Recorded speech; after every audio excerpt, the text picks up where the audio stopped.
AA-bókin Viðauki 4, hin trúarlega afstaða til AA.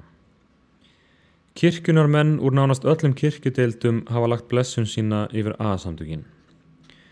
Faðir Edward Dowling, S.J. við Queenswork spítalan segir: Alcoholics Anonymous er náttúrulegt afl af því tægi sem nálgast að vera óútskýranlegt og upphafið, þar sem sönn auðmýkt verður til í kjölfar niðurbrots.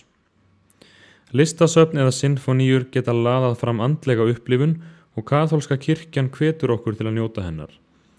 AA býr sömuleiðis yfir andlegri reynslu og kaþólskur einstaklingur, veikur í trúnni sem gerist AA-félagi, verður oftar en ekki líka betri kaþóliki. The Living Church tímaritið lýsir skoðun sinni í ritstjórnargrein. Aðferðafræði AA-samtakana byggir á því sannkristna grundvallaratriði að enginn geti hjálpað sjálfum sér nema með því að hjálpa öðrum.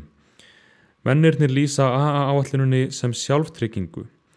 Þessi sjálftrygging hefur skilað sér í endurheimtum líkamlegum, sálrænum og andlegum bata ásamt endurnýjaðri sjálfsvirðingu hundruða karla og kvenna sem væru týnd og tröllum gefin án þessara einstöku og áhrifaríku meðferðar.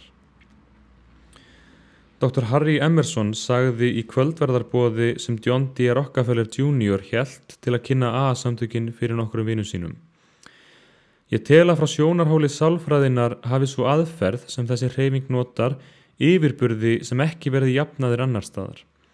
Mér segir svo hugur að verði skynsamlega á málum haldið, sem mér sýnist nú þegar að sé raunin, að þá geti þessi áætlun skilað meiri árangri en nokkur maður getur ímyndað sér.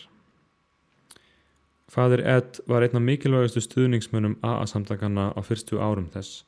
Hann lést árið 1960.